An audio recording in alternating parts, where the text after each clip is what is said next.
जय हिंद साथियों, स्वागत है आपका self study classes Vishwamit Jain YouTube channel में। दोस्तों, हिंदी साहित्य में बहुत बढ़िया फनी ट्रिक लेकर के आया हूं और कुछ ऐसी रचनाएं आपको याद करवाने वाला हूं जो आपके पेपर में पूछी ही जाती हैं, बहुत ही इंपॉर्टेंट हैं। तो पूरा वीडियो अवश्य देखें। और इसके पहले बहुत सारे funny video, tricky video upload हो चुके हैं, उनको आपको ज़रूर देखना है। दोस्तों, जो भी हमारे नए साथी हैं वो चैनल को सब्सक्राइब कर लेना, वीडियो को लाइक और शेयर करना है। सिर्फ आपको पूरा वीडियो देखना है, कुछ भी याद नहीं करना। जितना भी मैं पढ़ाऊंगा पूरा आपको याद हो जाएगा। ठीक है, तो स्टार्ट करते हैं दोस्तों आज का ये वीडियो। आज के वीडियो में सबसे पहले हम आपसे टेस्ट लेंगे और उसके बाद आपको ट्रिक से याद भी करवाएंगे। ठीक है, तो डबल डबल चीज़ें आपको हो रही हैं, टेस्ट भी हो रहा है, ट्रिक भी मिल रही है दोस्तों, और स्पेशल वीडियो होने वाला है, स्पेशल सेशन होने वाला है। चलिए, फर्स्ट प्रश्न अपना हिंदी की प्रथम आत्मकथा है।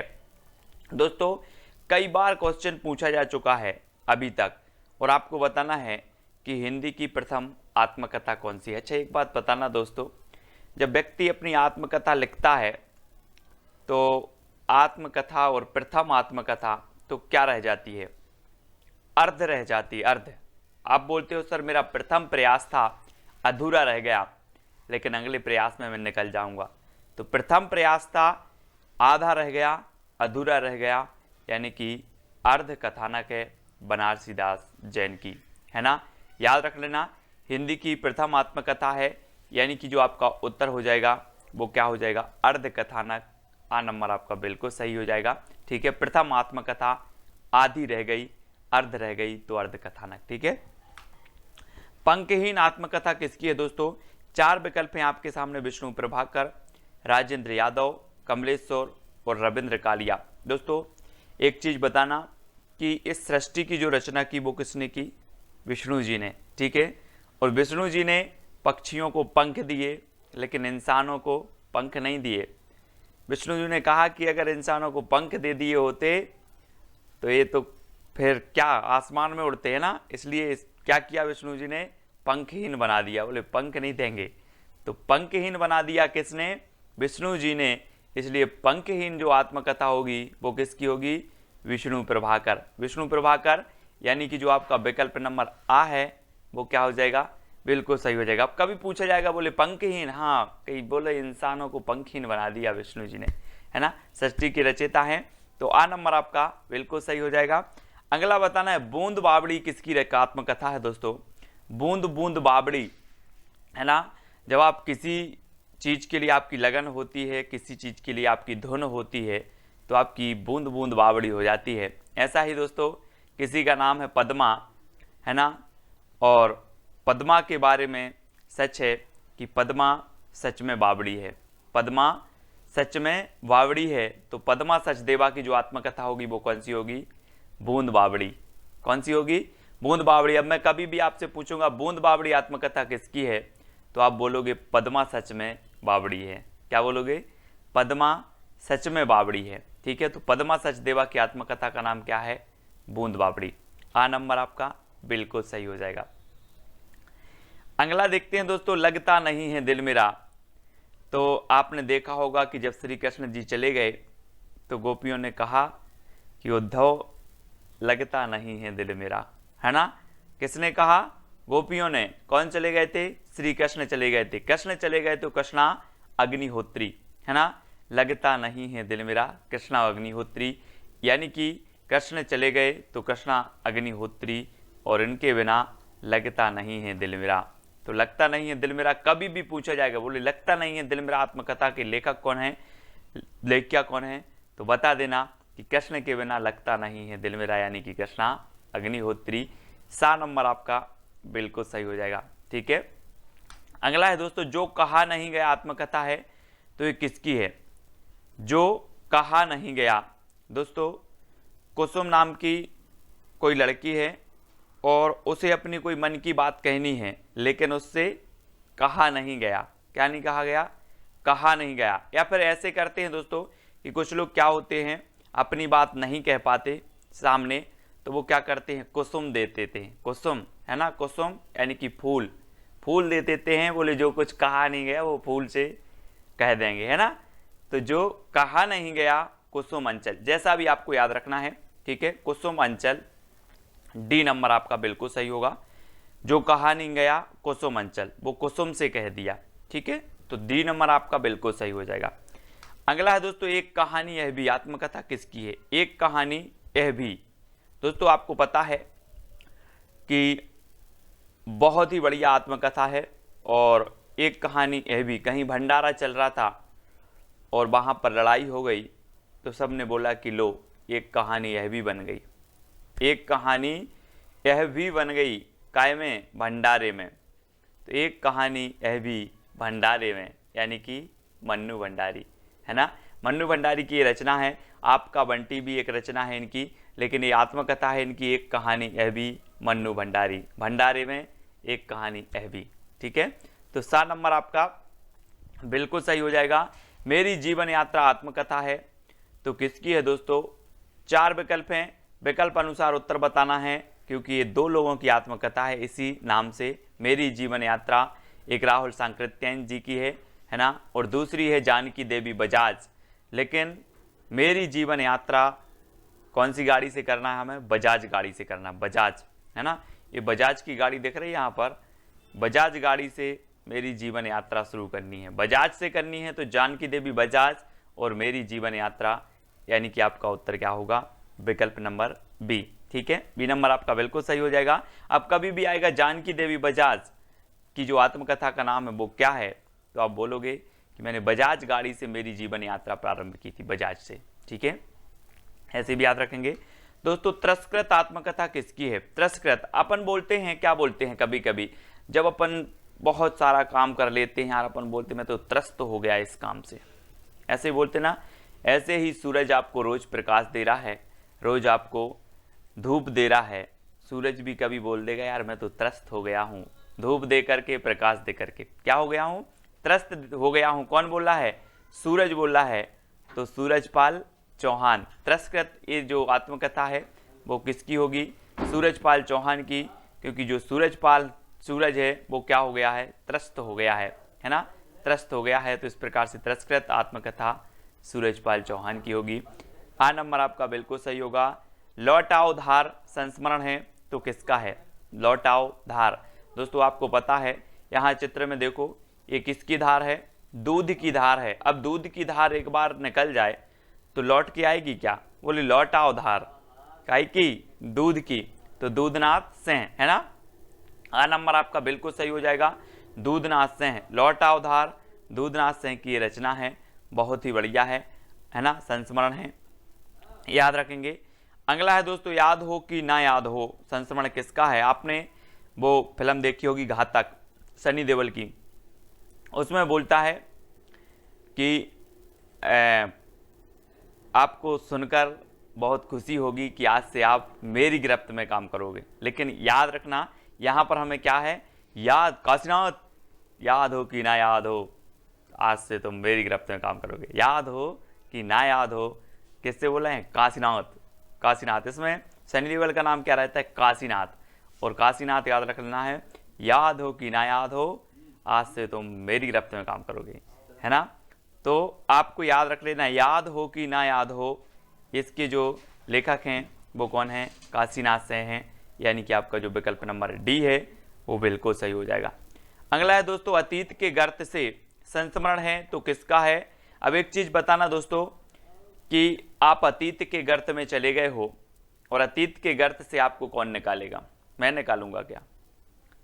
विकल्प देख लो। अतीत के गर्त से आपको जो निकालने वाली हैं वो है भगवती। आप भगवती के चरण में जाओ, भगवती आपको अतीत के गर्त से निकालेंगी, है ना। तो अतीत के गर्त से ये संस्मरण किसका होगा? तो भगवती चरण वर्मा। ठीक है, अतीत के गर्त से कौन निकालेगा? बोले सर भगवती। तो अतीत के गर्त से संस्मरण किसका होगा? भगवती चरण वर्मा का। ठीक है, बी नंबर आपका बिल्कुल सही होगा। पैरों में पंख बांधकर किसका यात्रा वृत्तांत है? तो 4 विकल्प हैं, 2 सेकंड आपको दिए जाते हैं दोस्तों, है ना। पैरों में पंख बांधकर उड़ना है और कहाँ पहुँचना है? वृक्ष के ऊपर। कहाँ पहुँचना है? वृक्ष के ऊपर। पैरों में पंख बांधकर वृक्ष के ऊपर। ठीक है, यानी कि राम वृक्ष वैनीपुरी। ठीक है, पैरों में पंख बांधकर वृक्ष के ऊपर बैठना है, तो राम वृक्ष वैनीपुरी, बी नंबर आपका बिल्कुल सही हो जाएगा। सृजन के सेतु किसका संस्मरण है? सृजन के सेतु बताना है हमें दोस्तों। और आपको पता होगा दोस्तों कि इस सृष्टि का सृजन किया विष्णु जी ने, तो सृजन के सेतु भी कौन होंगे? कौन होंगे? विष्णु प्रभाकर, है ना, याद रख लेना। विष्णु प्रभाकर और पंखहीन इनकी आत्मकथा है। सृजन के सेतु इनका संस्मरण है विष्णु प्रभाकर जी का, ठीक है। तो सृजन के सेतु कौन है? विष्णु, यानी कि विष्णु प्रभाकर, ठीक है। तो सा नंबर आपका बिल्कुल सही होगा। रेखाएं बोल उठी, दोस्तों आप बोलते हैं लकीरों पर विश्वास करते हैं हाथ के लोग, बोले रेखाएं बोल उठी, क्या बोल उठी? सत्य बोल उठी। रेखाएं बोल उठी, सत्य बोल उठी, तो सत्य से आपका क्या बनेगा? देवेंद्र सत्यार्थी। रेखाएं सत्य बोल उठी, तो देवेंद्र सत्यार्थी इनकी रचनाकार होंगे, रेखाएं बोल उठी, ठीक है। आ नंबर आपका बिल्कुल सही हो जाएगा, है ना। रेखाएं सत्य बोल उठी, तो देवेंद्र सत्यार्थी। अगला देखो, दोहरा अभिशाप आत्मकथा के रचनाकार कौन है? दोस्तों 4 विकल्प हैं, 2 सेकंड है, बहुत अच्छी ट्रिक मैं आपको बता रहा हूं। आपने रामायण देखी होगी दोस्तों, और रामायण में आपने देखा होगा कौशल्या माता को दोहरा अभिशाप मिला। एक तो राम का वनवास, दूसरा दशरथ जी का निधन। दोहरा अभिशाप उनको मिला, किसे मिला? कौशल्या जी को। तो दोहरा अभिशाप किसे मिला? आपसे पूछूंगा कि दोहरा अभिशाप ये आत्मकथा किसकी है, तो आप बोलोगे सर रामायण में दोहरा अभिशाप मिला था कौशल्या जी को, तो कौशल्या वैसंतरी, है ना। दोहरा अभिशाप आत्मकथा है कौशल्या वैसंतरी साहब की। ये तो सिर्फ माध्यम है दोस्तों कि जो हमें ज्ञात चीज़ है हम उससे इस अज्ञात चीज़ को याद कर रहे हैं, ठीक है। हमें ज्ञात था रामायण में कौशल्या जी, है ना, इस प्रकार से हमने उनको रिलेट करके ये चीज़ याद कर ली, ठीक है। तो दोहरा अभिशाप आत्मकथा किसकी है? कौशल्या वैसंतरी, ठीक है। आ नंबर आपका बिल्कुल सही हो जाएगा। घुटन आत्मकथा के रचनाकार कौन है दोस्तों? आपको घुटन कब होती है? हम बोलते ना कि यार मुझे घुटन हो रही है ना। कोई किसी कोई जब रहते हैं, बहुत सारे लोग ऐसे रहते हैं जिनको राम और शंकर उनके इष्ट देवता होते हैं, और राम और शंकर के जब तक वो दर्शन ना करें तब तक उन्हें क्या होती है? घुटन होती है ना। हम और आप सभी लोग ऐसे ही हैं, और जब राम और शंकर के दर्शन ना हो तो क्या होने लगती है? घुटन होने लगती है। तो घुटन आत्मकथा किसकी होगी? रमाशंकर आर्य की। रमाशंकर आर्य, यानी कि आपका विकल्प नंबर बी जो है वो बिल्कुल सही हो जाएगा, ठीक है। घुटन आत्मकथा। अन्या से अनन्या की रचनाकार कौन है दोस्तों? 4 विकल्प हैं दोस्तों। अन्या लिखा है यहाँ पर, तो समझ लो कि अन्न, आप बोलते ना कि अन्न हमें प्राप्त होता है कहाँ से? खेतों से। कहाँ से प्राप्त होता है अन्न? खेतों से प्राप्त होता है ना। एक वो लोकगीत है, आपने सुना होगा, अन्न देव महाराज तुमसे लगो संसार। आपने लोकगीत सुना होगा, बुंदेलखंडी भाषा में है ना। तो अन्न कहाँ पैदा होता है? खेतों में। तो अन्या से अनन्या की रचनाकार कौन है? प्रभा खेतान, है ना। प्रभा खेतान याद रख लेना, ये है। और दोस्तों इनकी एक रचना है पीली आंधी। मैंने आपको बताया था कि पीली आंधी कहाँ आती है? जब सरसों फूलता है खेतों में तो ऐसा लगता है कि पीली आंधी आ गई हो, तो पीली आंधी भी है दोस्तों प्रभा खेतान की रचना। लेकिन अन्या से अनन्या ये आत्मकथा है प्रभा खेतान जी की, याद रखेंगे, बहुत ही बढ़िया है। खेतों में अन्न उपजता है, अन्न निकलता है ना, इसलिए अन्या से अनन्या प्रभा खेतान। मेरे 7 जन्म, मेरे 7 जन्म दोस्तों सभी लोग चाहते हैं कि मेरा एक जन्म ही नहीं, मेरे 7 जन्म हंस हंस के कट जाएं। कैसे कट जाएं? हंस हंस के कट जाएं। तो मेरे 7 जन्म के रचनाकार कौन होंगे? हंसराज रहवार, यानी कि आपका विकल्प नंबर जो आ है वो बिल्कुल सही हो जाएगा। हंसराज रहवार, मेरे 7 जन्म हंस हंस के कट जाएं। वो आपने गाना सुना होगा, 7वें जन्म में तेरे साथ रहूंगा, यार सुना है ना सभी लोगों ने, दिल वाले फिल्म का। तो मेरे 7 जन्म कैसे कट जाएं? हंस हंस के कट जाएं, यानी कि दोस्तों आ नंबर आपका बिल्कुल सही होगा। मैंने मांडू नहीं देखा आत्मकथा है, तो किसकी है? मैंने मांडू नहीं देखा आत्मकथा के रचनाकार कौन है? स्वदेश दीपक, रमाशंकर आर्य, कमलेश्वर, भीष्म साहिनी। तो दोस्तों एक चीज बताना, मांडू कहाँ है? विदेश में कि स्वदेश में? कहाँ है मांडू? और दोस्तों मांडू है कहाँ पर? स्वदेश में। तो मैंने मांडू नहीं देखा, ये आत्मकथा किसकी होगी? किसकी होगी? स्वदेश में है, तो स्वदेश दीपक, यानी कि जो आपका आ नंबर है वो बिल्कुल सही हो जाएगा, स्वदेश दीपक, ठीक है। आ नंबर। मांडू कहाँ है? स्वदेश में, तो स्वदेश दीपक। आ नंबर है गालिब छूटी शराब के रचनाकार कौन है दोस्तों, है ना, जिसने शराब छोड़ दी हो और वो बोले कि मैं शराब छोड़ दी है तो लोग उस पर नज़र रखने लिए लगते हैं। एक बार क्या हुआ है, ऐसे गालिब छूटी शराब और छोड़ दी शराब, लेकिन वो शराब लेके आ रहे थे, बोले का